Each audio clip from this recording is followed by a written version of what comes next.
fit it. Because you know what happens. That's what they're going to compare it to.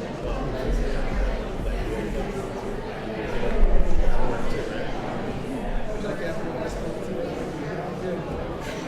Especially since it's a red line.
Good evening. Before the formal part of the evening starts, I just want to welcome everyone here to the 73rd annual gathering of the Thoreau Society. Excuse me. I hate to correct you, but I think the name of this event is the annual gathering of the Hawthorne Society. Yeah, no. These lovely people are here in the audience, and they've been gathering together for the past 73 years. For me. Well, I don't think it's a coincidence that today, July 9th, happens to be the anniversary of my wedding. These highly intelligent people have obviously come for my anniversary party. How brilliant of all of you. Excuse me, my birthday's on Saturday. These people are here for me. I don't know if you've noticed, Henry, but it was my birthday a few days ago. It happens to be a national holiday. Perhaps you've heard of the 4th of July. I somehow don't think the two things are connected. Besides, it's the anniversary of me moving to the cabin at... Today also happens to be the anniversary of my arrival in Concord. I passed this very spot in 1842 on my way to the old manse, just up the road. Perhaps these people are here to celebrate that. Look closely. This group is made up of naturalists, ecologists, old hippies, Green Party candidates, history geeks. These are my people. Well, never was a poor little country village infested with such a variety of queer, strangely dressed, oddly behaved individuals. Greetings, swimmers. Welcome, welcome, welcome to our private tour of Walden Pond. I know this is probably the first time that you all have actually set foot inside of the pond. I wanted to make sure to offer this swimming tour before it becomes completely illegal. But, you know, you all look like a brave crowd, so I'll leave it up to you to decide to come or not. But before we wade in, just remember, swimming is like life. If you can't handle it and you slip beneath the surface, nobody can save you. Everything depends upon your own strength. The chance does play a role. It's up to you to save yourself. Where I lived and what I lived for. I went to the woods to live. It's about 850 yards at its longest, all the way to Ice Fork Cove. And then there, at the widest, behind the point where Henry's Cove is, it gets to be about 550 yards. We'll never be further than about 200 yards from shore. I mean, Margaret Fuller was only 200 yards, and she was in a sinking boat during a storm. We should all be able to survive. So we're going to be heading to his cabin there on the far shore. We can talk and philosophize along the way. Who here knows why Henry came to live at his cabin? I came to the woods to live. For 2 years, 2 months, and 2 days.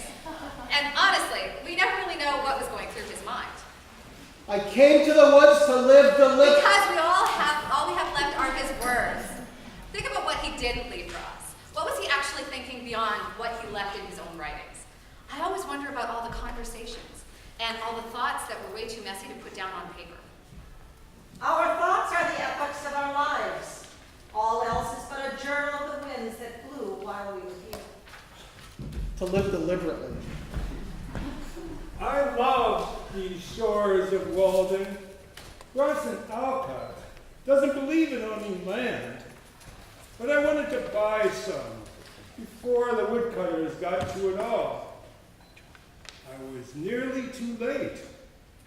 The change in the past few years is striking enough, even in Henry's lifetime. Already too late. Waldo, where shall I put the wood that I've been chopping? Bring it over to my little house, the bush. Thanks for your help, Henry. It's useful to have a man around the house. Queenie especially appreciates it.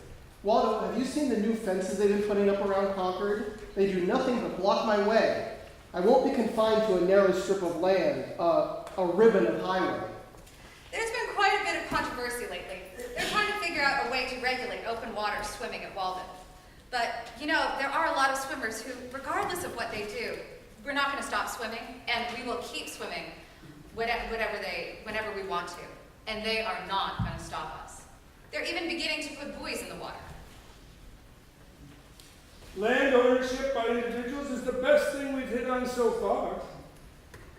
Fences, rules, regulations, they are inevitable signs of civilization.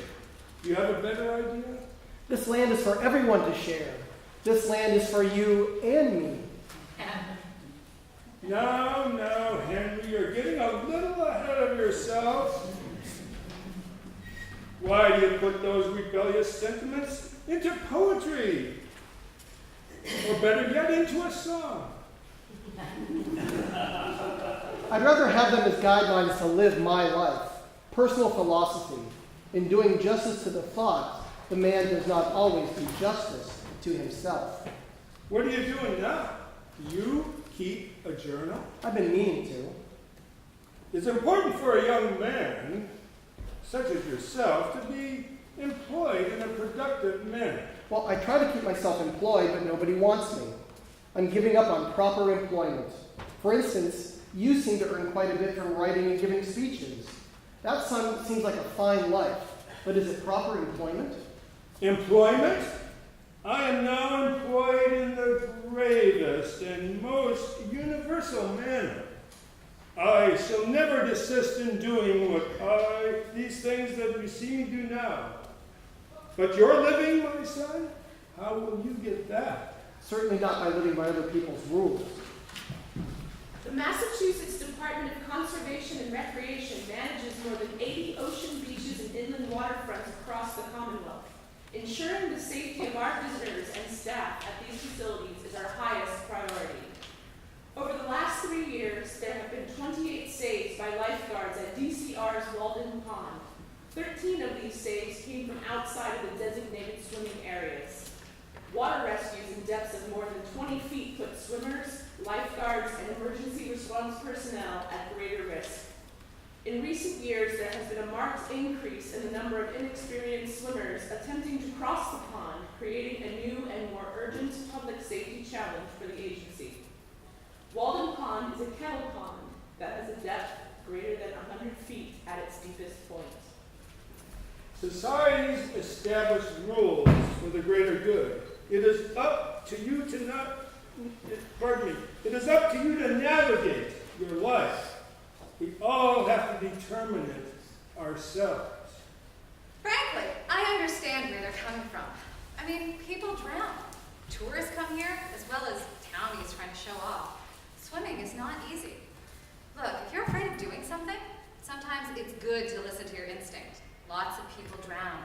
Hawthorne's sister, Margaret Fuller, and there was a young school teacher. I think today is actually the anniversary, July 9th. Yeah. Anyway, it's nothing to be ashamed of. Even the best swimmers had moments of, losing one's breath. Coughing, sputtering, struggling to breathe. It's not unlike tuberculosis. Coughing until you can't breathe. I guess Henry drowned too. Drowned swimmer at Walden? WTF! It's practically October. Why are you still swimming? The thing is, we swim because we can. A random girl on Twitter might not understand, but if you talk to me and some of the other regulars, the pond people, you'll see a certain passion in our eyes. It gives us the sense of belonging to something bigger than ourselves. It's beyond exercise, beyond religion. It's a way to make sense of the world. This is how we worship. Then there was that swimmer last year, that poor guy. One of the last best swimming days of the season, swimming across, then suddenly everything went dark for him. But if you ask me, that's an excellent way to go. There's a woman who comes here. Her daughter has cancer. She writes a blog called The Wonder of Walden. It's about swimming across. I mean, how else would you process that? Someone else came here on 9/11. Even with military planes flying overhead, it's the only place that she could feel safe. Maybe it's that. Civil disobedience, following your true nature. I will not let a line of buoys in the water stop me, or even the threat of imprisonment. I'd go to jail gladly, protesting the war, government, stupid rules and laws, always curious to have new experiences. Bronson Alcott will be furious if I get to go to jail first. He's always protesting, but nobody ever arrests him. What are you doing in there, Henry? What are you doing out there, Waldo? By the way, that exchange never ever really happened. Occupy Concord! And even the lifeguards are using their whistles constantly. They're really overcautious. I saw a child begin to cry only after she realized that the lifeguard was there to save her life. Her head was beneath the water for only a moment. She then associated being in the water with danger. Of course, there's always the possibility of danger, and what do you do in that moment when you do need help?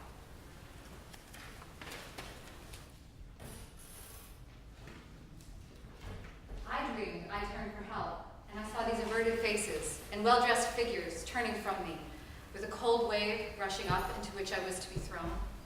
I think that was Margaret Fuller.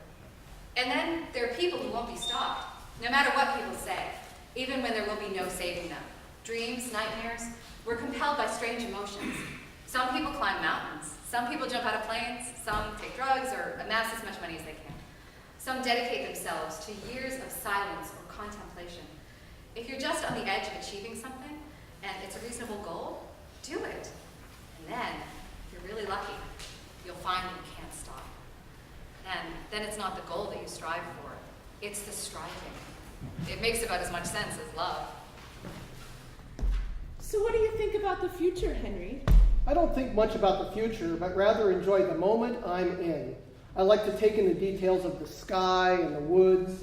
At this moment, I'm recording the blooming of the... You are good in the woods and walks with children. I love nature just as much as the next girl. More, in fact, especially when it's right outside, a little home that has me and a husband and lots of little children. I want children, lots of them, like 9 or 10. And I know this might sound greedy, but I'd love to live long enough to see them have children. I'd like to live to see 60 or 70. I imagine if I'm lucky and, if I'm well fed and do not have too difficult a life. Oh, I believe in health too. I'm up at the crack of dawn and I take long walks, rain or shine. But I avoid meat of all sorts, too costly for both the animal and myself. And no coffee, no alcohol, Oh, Henry, don't you have any fun? All I do is have fun. I'm free to go for long walks and I always discover new things. It's like Christmas every day. Now that your school is closed and your job is over, I was wondering about your future. I know that your family does pencils and that you seem to be a pretty good fix-it guy, but what is it that you do, Henry? What is your real job? Well, the fact, Alan, is I am a mystic, a transcendentalist, and a natural philosopher to boot. Yeah, I was afraid you'd say that. My father warned me. I can tell your father doesn't like me, so I gave him a book. That should soften him up. Really? What book? The Poetry of Jones Very. Good God, no. What? That crazy guy? What? He's not crazy. He just has some delusions of grandeur. He was my tutor at Harvard. He's a nice guy and a brilliant poet. He tells people that he's the second coming of Christ. He believes he's Jesus. Well, nobody's perfect. If my father thought transcendentalism was bad, now he thinks you're crazy. Very, very crazy. Oh, Henry, You're trying. You're really trying. My turtle dove. I have never found a companion so companionable as solitude. Who, me? I grew up a few towns over. My father worked in West Concord at a tech company, early technology. The computers were huge, as big as a room. Happy New Year, Henry. Happy New Year, John. He took me to the Cordova Museum, where I had classes in clay and sculpture, and that's over by Flint's Pond. He signed me up for swim classes. He had a garden, and he taught me to really love looking at the earth. He died when I was young. It was sudden. Such a simple thing. My brother cut himself on his finger, stropping his blade. New Year's Day, 1842. We didn't realize it was bad until we took the bandages off a few days later. Lockjaw took his brother John in 10 days, and poor Henry had the same symptoms, plus the terror and grief, with no relief of death in sight. I had never seen Henry so sick. We had never seen Henry so sick, my husband Waldo and I. I love Henry like a mother, and so I prayed like a mother. The prayers of a mother are a most powerful thing. Comfort my Henry. Take him out of his body. Let him see the world. Help him to make sense of everything. Unfreeze him. Unclench him. Let him saunter and see every flower, every blade of grass. Take anything from me and give him back the gift of life. And whomever it is that answers prayers made a devil's bargain with me. My wish was granted. Just as Henry began to unfreeze, my little one, my little Waldo, was set ablaze. Scarlet fever. It took him quickly. He was 5. Daguerreotypes are rare and fun things. For some reason, they make all of the subjects look ghostly. John had taken my little Waldo for a sitting. We have a picture of 2 ghosts.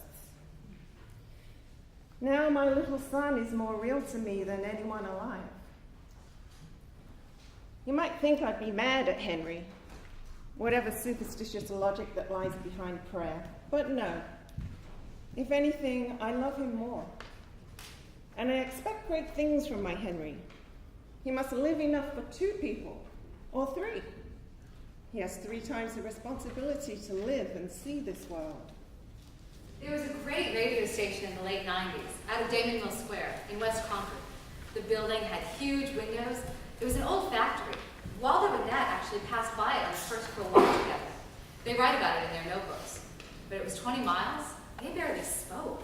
You're listening to Walden 1120, the only commercial folk and acoustic station in America, and thus the world. Walden 1120, WADN Concord. To our right is Red Cross Beach. I learned to swim there. Beware of the rocky shore. Off to our far left is Emerson's Cliff. He used to be able to see Thoreau's cabin, but now all the trees have grown back. And if Waldo were there today, he'd be lost in the woods. You know, Waldo and Hawthorne both lost their fathers when they were young. I think you spend the rest of your life trying to seek out wisdom. You're listening harder for it. Sometimes it makes you more skeptical of anyone else who calls themselves wise. I've asked Emerson, and he's putting a good word in for me here and there, but maybe if you could do something too... Oh, Henry, of course. Here, I'll write a letter of recommendation and make the case for you. There is a gentleman in this town by the name of Thoreau, a graduate of Cambridge and a fine scholar, especially in Old English literature, but with all a wild, irregular, Indian-like... Nat? He writes, and sometimes, very well indeed. Nat? I need to be honest, Henry. Now, how shall I put this? He is somewhat tinctured with transcendentalism. You know. Tinctured? Yes, tinctured. Tinctured with transcendentalism. Tinctured with transcendentalism. That sounds good, yes. No, it doesn't. Really, thanks for your help, but perhaps I should... And your poetry seems to be careless and imperfect, but as true as bird notes. I appreciate bird notes, but careless and imperfect?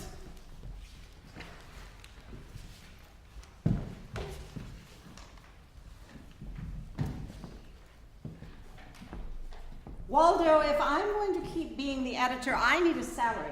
You promised. What? The $200 annual salary? Oh. You help everyone else and not me. For work, because I'm a woman, or because I'm your friend.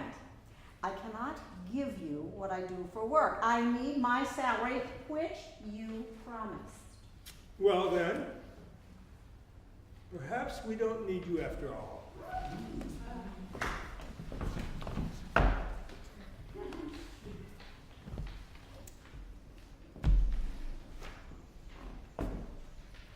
Are you there, Henry? It's me, Margaret. Yes. Did you follow me? Well, I wanted to see where you were going. You are the best walker in town, and people say that if I followed you, I would soon know the paths of all the animals better than the human ones. That's true. I like to think that I march to the different... Oh, never mind. I am borne along the stream of life. I'm glad we have the full moon tonight. Walden, so calm. It's a giant mirror to the heavens. I can see the stars.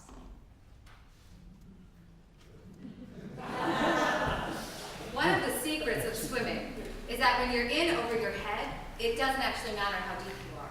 The only thing that matters is to keep your head above water. Secret of life, too. Beneath me and us is a space as large as Grand Central Station, and as different from it as possible. Gropius House is right around the corner. Walter Gropius is the guy who designed the Pan Am building that's above Grand Central, where the masses of men, quiet desperation, blah, blah, blah. I'd rather be here anyway. The sky above is so vast.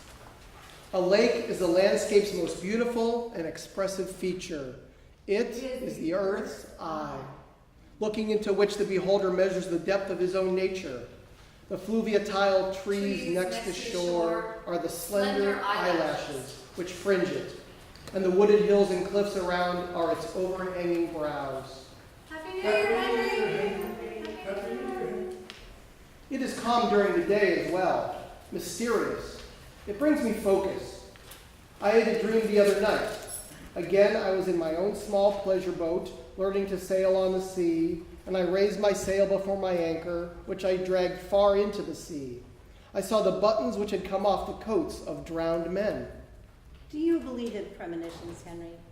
Yes. Maybe it means you will be traveling.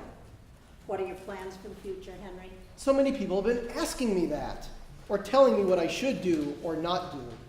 I make money doing some carpentry here and there. I do some surveying, and there's always the pencil business.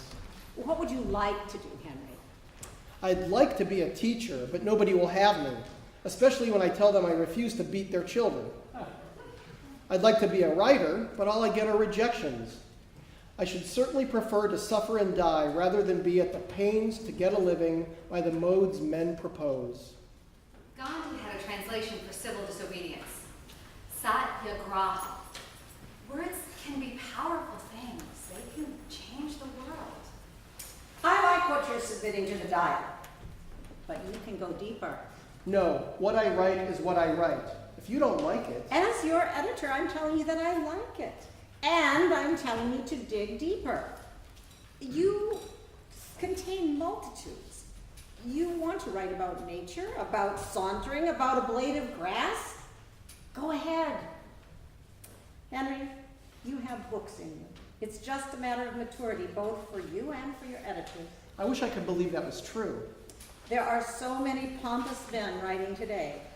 I should draw a red line through most of it. But the way I hear you talk, there's something different.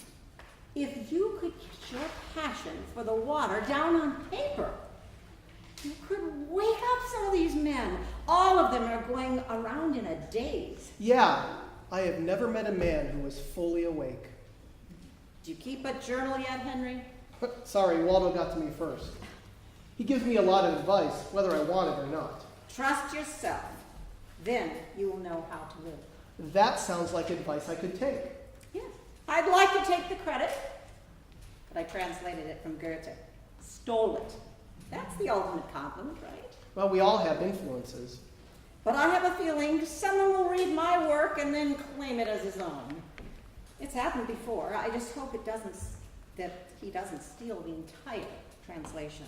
Even if someone else claims your ideas, it's still your work out in the world.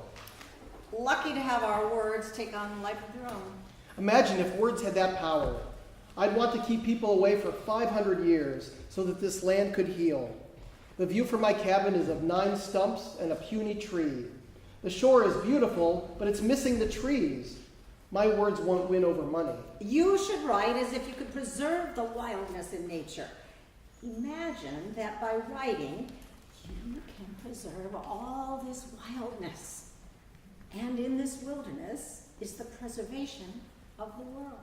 In wildness is the preservation of the world. I like that. Have you ever thought about traveling? Where would I go? I'm planning a trip to the Great Lakes. Cambridge and Boston are full of obligations. You must understand that, but westward I go free. That's a good title. Yes, well, perhaps for a future book. I'm afraid to travel too much or to famous places, lest it might completely dissipate my mind. Henry traveled to the Great Lakes near the end of his life. He had the beginnings of tuberculosis, and it was supposed to be a rest cure. Fuller had written a book about her travels there years before.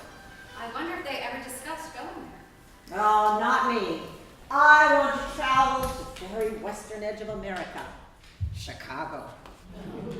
If you wait another 10 years, I'm certain that the men of influence will have claimed land all the way to the Pacific Ocean. And then I want to go to Europe finally. I was supposed to make my European tour 10 years ago, and then my father died. And I have no money since. My uncles suit our family. I'm fighting to keep us all fed. Even today, if I were beautiful, I could marry to support them. But I'm clever, and I'm determined to lead a fascinating life. Come with me, Henry. I couldn't. I don't have any money, and I'd miss all of this. Well, it's marvelous to know your patch of land, but what about the wider world? They have lakes in the West, Henry. Lakes as great as the oceans, and as if standing on the shores, you can look far enough to the ends of the world. Here, across Walden, you can see the furthest coast. But what if you could see Italy, or India, or China, or Canada? You must have faith that another world exists beyond the one you can see. It would be safer and easier for you if you travel with a man. It would be safer and easier in society. Oh, you are missing my point, Henry. If I wanted to be safe, if I wanted a strong man to guarantee my safety, I would not be asking you. If you just want a man to travel with you, I'm sure you can hire someone to escort you. I'm not the man you're looking for. Yes, you are a man. You can navigate certain waters that I can't. You can swim across this chasm or build a canoe. I am left to the mercy of the waves. I cannot swim or captain a ship. Maybe some women can. I have limitations. So what is it? What are you afraid of? I have no fear of traveling alone. Indeed, I am certain it is the only way I will get anywhere in this life. I have a premonition that water will take me. It fascinates me. I want to see the Great Lakes and the oceans, but I look into the water and I see the sky. I see heaven. There is something in this life which stops me at the surface. I'm afraid to break through. That is my fear. Then why not stay? You can find plenty of answers to fill your curiosity about the land, about the insects. It's a matter of careful observation of everything we look at, but what we don't see. This town is my world, and I'm satisfied. I'm sure you will find plenty to write about in this town, but don't forget that there is a larger world waiting to be discovered. Your fate is not to be comfortable and careful. Everyone tells me to be careful. I'm always careful, And your brother cut himself shaving. The larger world has as many dangers as the smaller world. A man sits as many risks as he runs. I'm not afraid, but this is my home and I can't leave. And when you fall out of favor, what then? When you burn down the mountain forest because you were not careful, what then? Henry accidentally set fire to a huge patch of forest over there, beyond the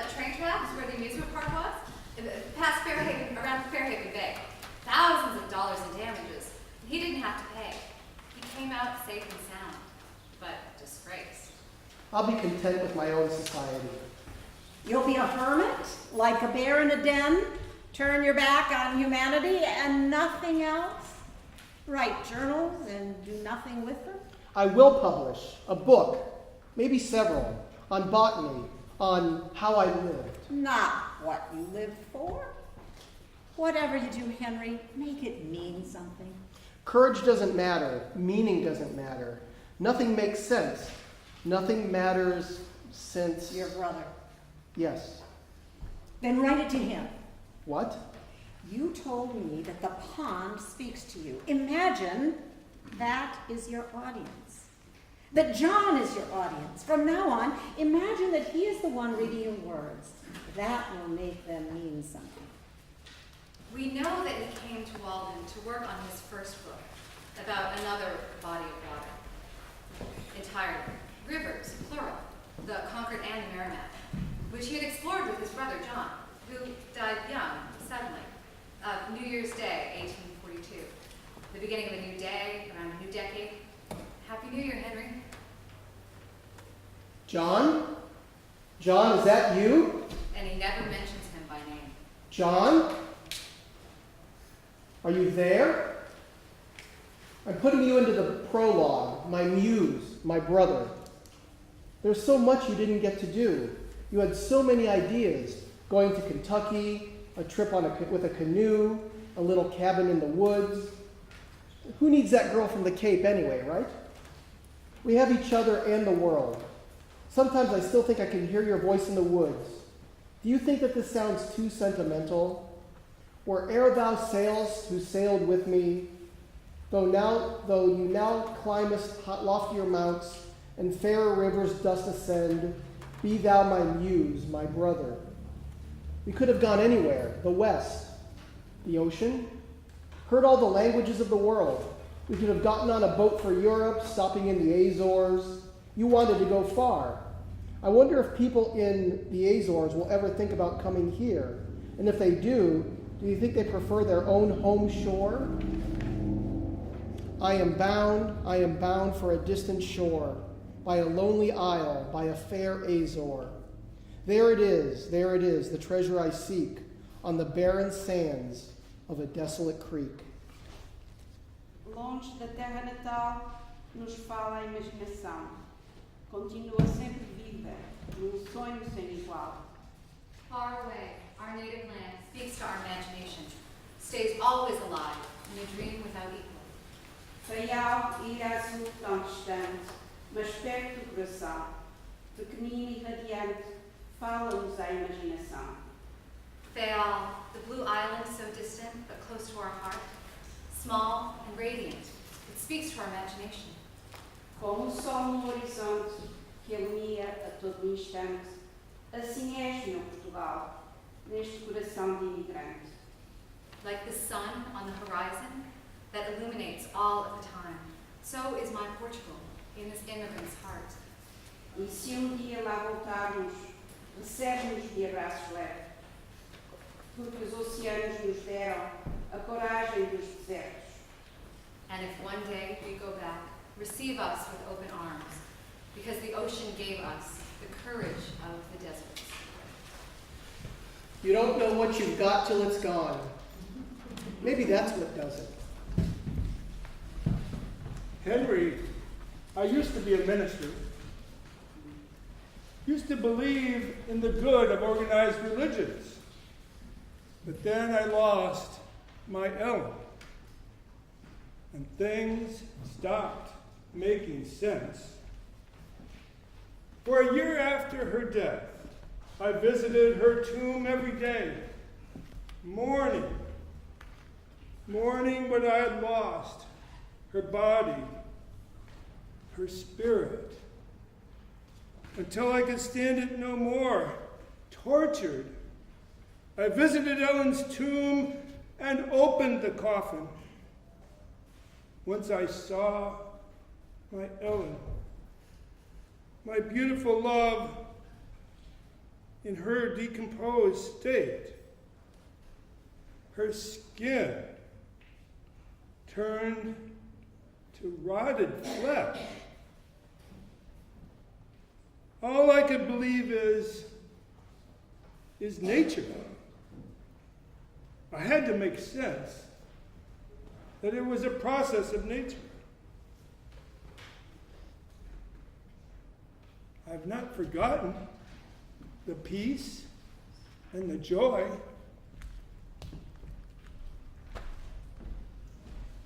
When the world stops making sense, you just have to figure it out for yourself. Hello, Henry. Are you enjoying your permanent vacation? Hello, Nat. Just taking a break from my daily ritual of submerging myself. I cannot get wet enough. Fuller came by. She's going off to spend a summer on the Great Lakes. I imagine they're beautiful. Maybe someday I'll get there. I think Margaret speaks of many things that should not be spoken of. What we did had a consecration of its own.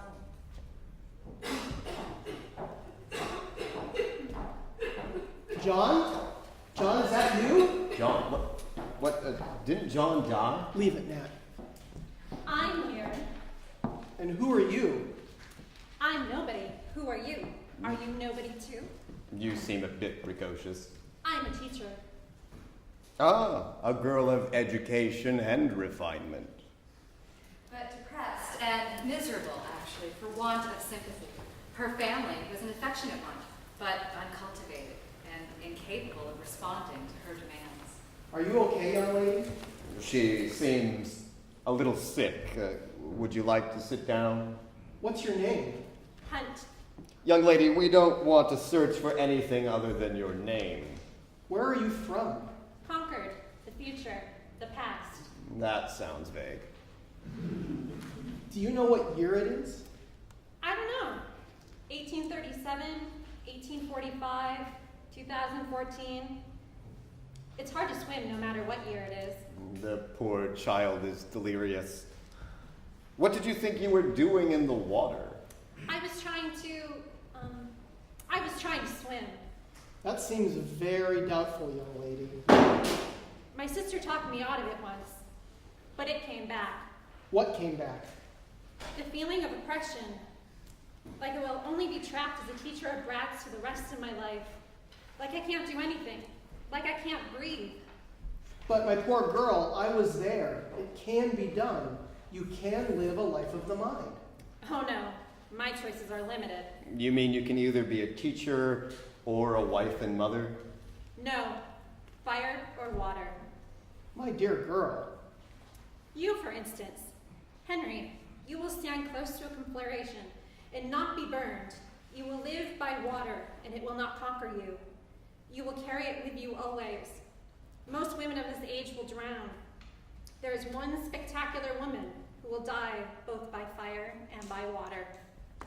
Have you no premonition for me? You will be fine. Die at a ripe old age in your sleep. You will wear the idea of being an author proudly.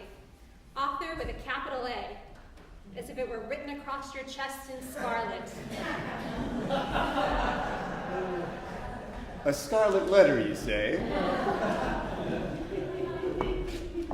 Some of us, like me, will only exist in story and legend. That's the limit of my power. These stars will not align for me, but Henry, for you, now comes good sailing. Moose, Indian.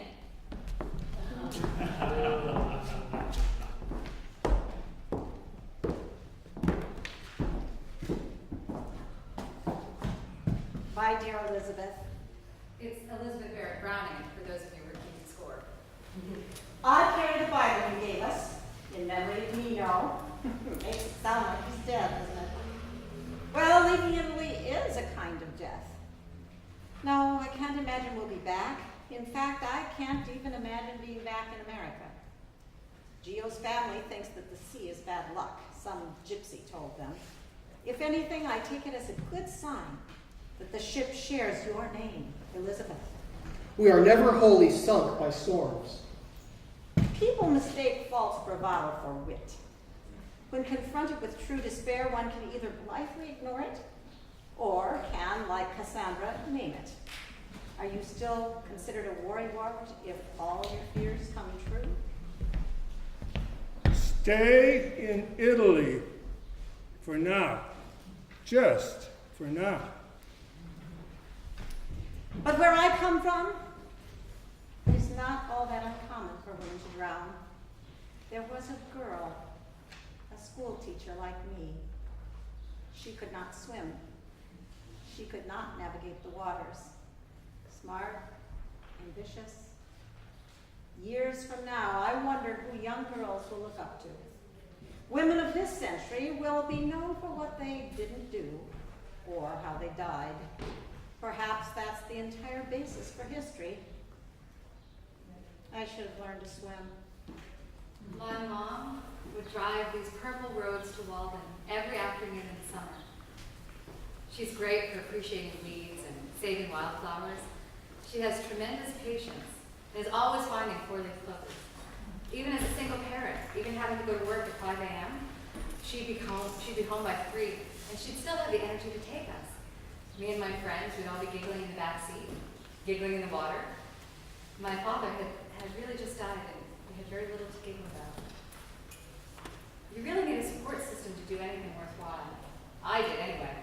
I don't really consider myself brave. But my friend Ann and I walked around the pond once with only one pair of flip-flops between us.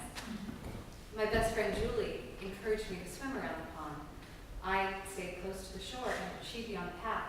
I'd check in with her every so often. And pretty soon I was swimming across every single chance I got. And now I come with Julie and her kids. And we play with them in the water so they won't be afraid. Rainy weather delays us. Look out for a shipwreck. I shall embark, praying indeed fervently that it may not be my lot to lose my babe at sea, either by unsolicited sickness or amid the howling waves, or that, if I should, it may be brief anguish, and Osley and I together. The life, I spend my life imagining everything and writing it down, and seeing everything, experiencing everything, writing every bit of it down, as if someday my words would be heard, a large audience. As if my manuscript about the Italian Revolution, which survived gunfire, would survive the waves. As if I, who survived the battle, would survive the waves. The flesh dissolves as quickly as the words on paper do. We are just as easily lost. The captain got smallpox. He died. My tiny angel, Angelino Nino, also caught it. And then the captain did the most unforgivable thing that made him the most stupid man on the boat. He died. And he left us with the second most stupid man. We went from Captain Hasty to Captain Bangs. The captain of hasty decisions to the captain of the sound of wood hitting sand. The entire journey across the vast ocean, I kept vigil over my sick child. I kept praying, and I prayed for the wrong thing. For once in my life, I paid no heed to my own words, and it was a fatal error. The God who heard me is a harsh editor and auditor. But perhaps it was a pact with the devil, or whatever God I was praying to took me at my word. The prayers of a mother are very strong. Maybe men have the luxury of philosophy, but women must be more pragmatic. We negotiate what we have. We are used to sacrificing one thing for another, for carving out our heart so that our brain might go stronger. I was used to that. If you allow this child to live through this, I will accept everything afterwards. Make him well. And so my angel recovered. And again, I had the strong relief of sweet life, of love, of triumphal return to America and my new family. My angel recovered. and he died in Fort Hill. Margaret, are you there? Waldo has sent me here to the shores of Fire Island to look for any traces. How dear a price we pay for the poems of the world. I was used to the betrayal from my fellow Americans, the gossip, having to knock on doors of the Harvard Library until they let me in, going into places where a woman wasn't welcomed. But I couldn't accept being betrayed by the actual natural fact of America. The storm stood in my way. This one thing I cannot fight. But I was to return to a great fanfare. I wanted to show them. Look, I brought proof, the living, breathing proof of my happiness, a beautiful child and husband, and a new manuscript to boot. Even if they imagine a brilliant scarlet letter across my chest, I have survived the revolution. The one in Italy and my own. Everybody wonders if maybe you invented everything, if you began writing fiction in your letters home, even me. I want to find your Marchesus, your little boy. I want to find them alive, want the boy. If I found him, I would raise him as you would have him raised, as much love as I could muster for any human. I'd teach him Italian, and Latin, of course. Seeing the storm, I knew that I was to be denied that reunion with the skeptics of America. And I realized my prayer had been something different. For the life. When will the life ever be sweet? I had it, and I was satisfied. I have combed the shores of Fire Island as closely as the shores of Walden Pond. I am certain you are not here, as certain as I am that you are not there. Then I found a jacket with your husband's name inscribed, and it was suddenly all true. Horace Sumner had met us in Italy. His brother would be caned on the Senate floor by a Southerner after he gave a rousing speech against slavery. Poor Horace had that kind of blood in him, and even he still couldn't swim to shore. I watched as the widow Hasty was strapped to a board while one of the sailors swam, towing her to shore. Being entrusted to someone else and tied down and drowned was beyond what I can imagine. I see nothing but death before me. I shall never reach the shore. And here we are, finally, at one of my favorite spots inside the middle of the pond. This place of greatest tranquility, the innermost of the innermost, the very deepest part. Although frankly, you'd never know it. But it's where the longest distance and the shortest distance bisect each other. Henry calls it the rule of the two diameters. From here, I can see the water and the shore. I'd call it the center of a cross, maybe, except that Walden is shaped much more like a one-legged buffalo. But Goose Pond, on the other side of the parking lot, that's shaped like an aleph, a letter from the Hebrew language. But this is the place which transcends human religion. This is what all the religions are pointing at. Here you have the rarest view of the fish, and the insects, and the birds, the lake itself, and of the stars. This is as close as humans get to flying, to floating, weightless, inside nature herself. Here you understand the call of transcendentalism, and you understand that nature is really all the God that you need. Then I had a vision. Just at the moment I faced my deepest despair, I had a vision. I understood nature, the great spirit, how we are all one. I would not be afraid of the water. It was fear I had been fighting my whole life, not the water. The water was the natural world. And every sense of the transcendentalists came to me on that rolling sea. I imagined that I saw the shores of Walden, perfectly calm, perfectly clear. And I began to swim. I tore a button off to show everyone else my evidence. I carry it like my arrowheads, like my most precious shells and leaves and flowers. It is of a rarer species than any I had ever found. Held up, it intercepts the light and casts a shadow, an actual button, so-called, and yet all the life it is connected with is less substantial to me than my faintest dreams. My memories of you, my meaning of you, is your clarity. I am working on a book, a manuscript. I was hoping to show it to you, about my quiet life on the shores of Walden Pond. I need your eyes, your demand for clarity, for meaning. I will write it and rewrite it until you, or any editor, will be pleased with it. Happy New Year. Her heart, which few knew, was as great as her mind, which all knew. To the last, her country proves inhospitable to her. I have lost in her my audience.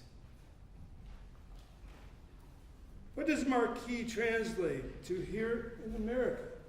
Selectman? I remember that she made me laugh more than I liked.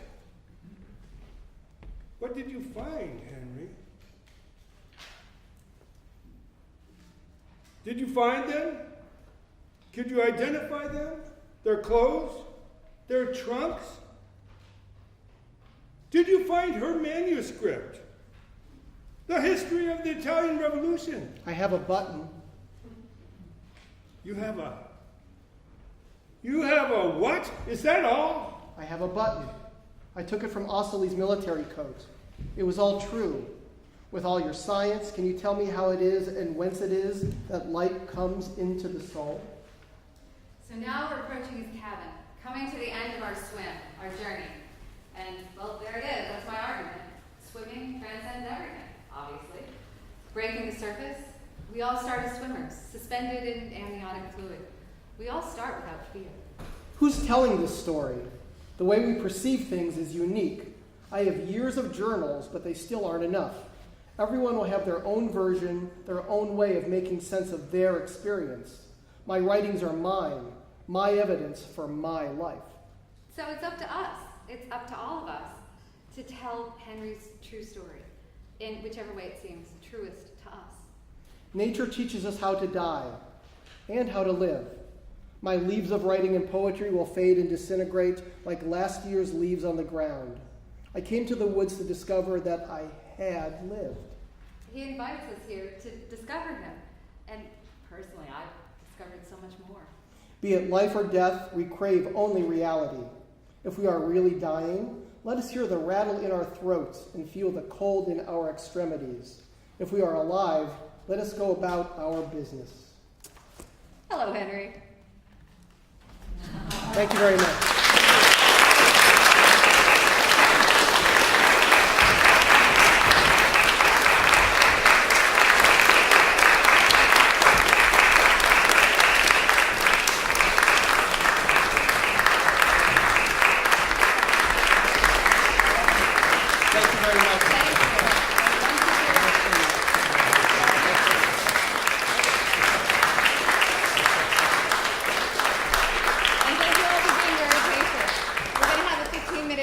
While we cool off. How long?